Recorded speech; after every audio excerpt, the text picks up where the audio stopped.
Hello students.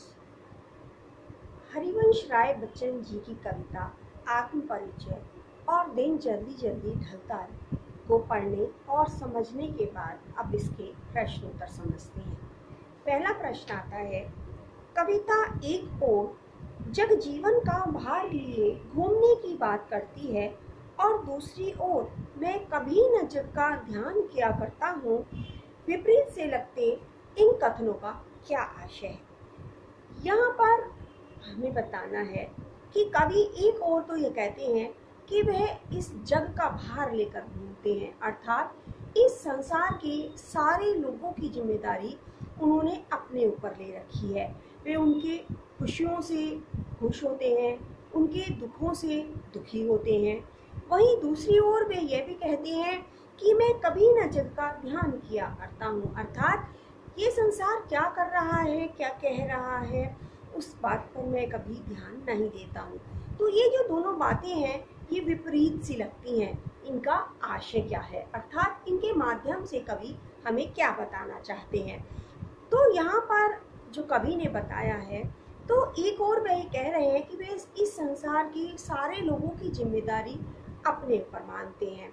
यदि इस संसार के लोग खुश होते हैं, सुखी होते हैं, तो उनके मन को प्रसन्नता होती है, और यदि इस संसार के लोग परेशान होते हैं, दुखी होते हैं, तो उनका मन भी दुखी हो जाता है।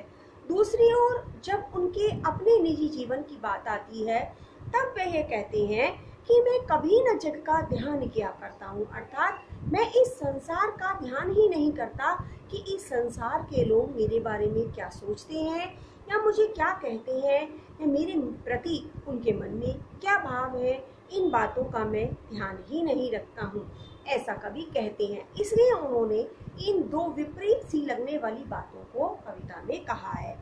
एक बात उन्होंने संसार के लोगों के लिए कही है और दूसरी बात अपने लिए कही है, इसलिए यहाँ पर विपरीतता हमें दिखाई देती है।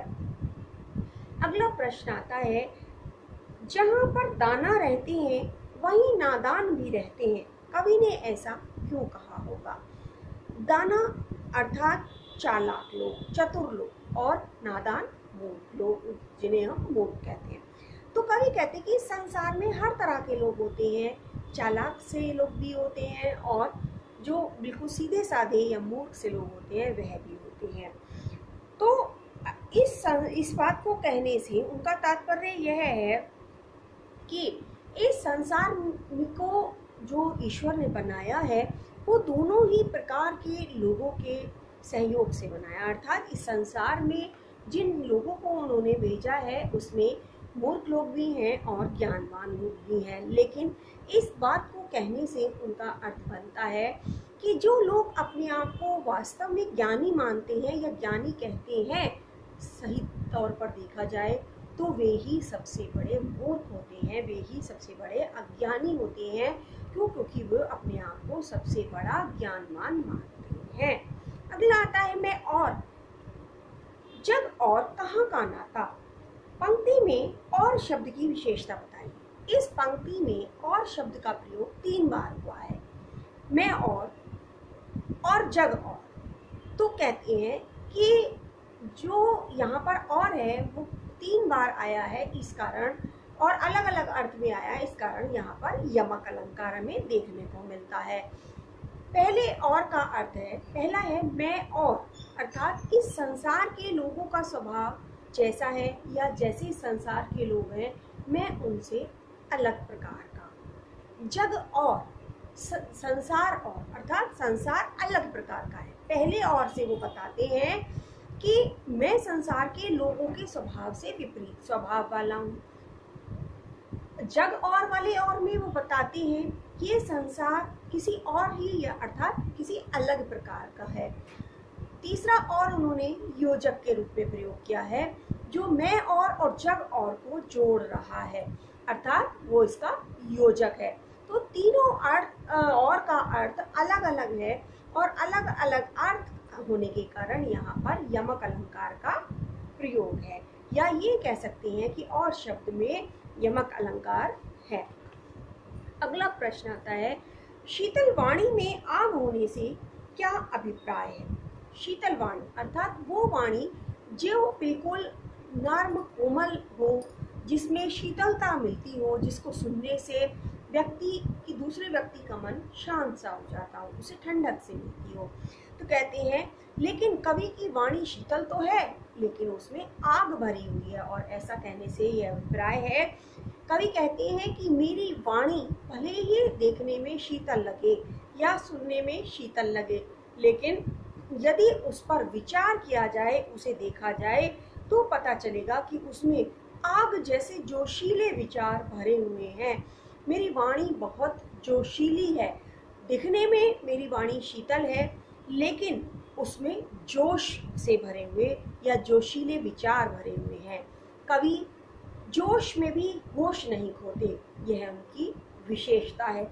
इसीलिए उन्होंने अपनी वाणी को शीतल बनाए रखा है और वाणी की शीतलता को बनाए रखते हुए भी वो जोशीले विचारों को इस संसार के सामने प्रस्तुत करते हैं, या ये कहिए कि इस संसार के लोगों को अपने मन में भरे हुए जोशीले भावों से अवगत कराते हैं, लेकिन उनकी वाणी फिर भी शीतल ही होती है या कोमल ही होती है। अगला प्रश्न आता है, बच्चे किस बात की आशा में नीड़ों से झांक रहे होंगे? नीड़ों अर्थात घोंसले।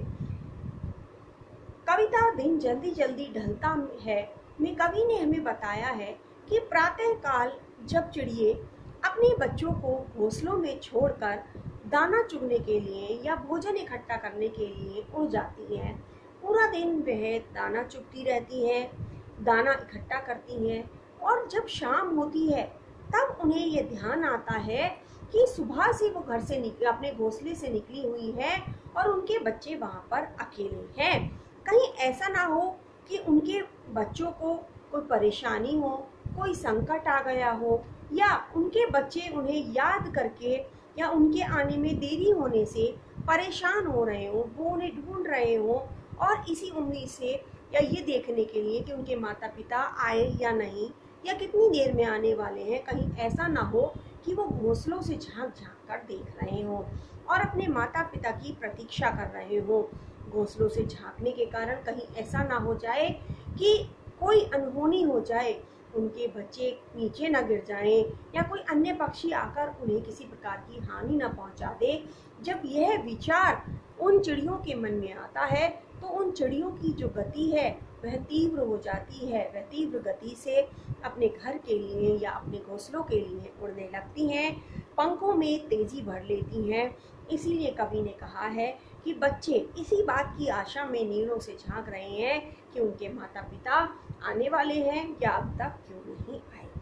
अगला प्रश्न आता है, दिन जल्दी जल्दी ढलता है कि आवृत्ति से कविता की किस विशेषता का पता चलता है? आवृत्ति कहते हैं किसी भी चीज का बार बार आना। तो हमारी इस कविता में दिन जल्दी जल्दी ढलता है कविता बार बार आई है।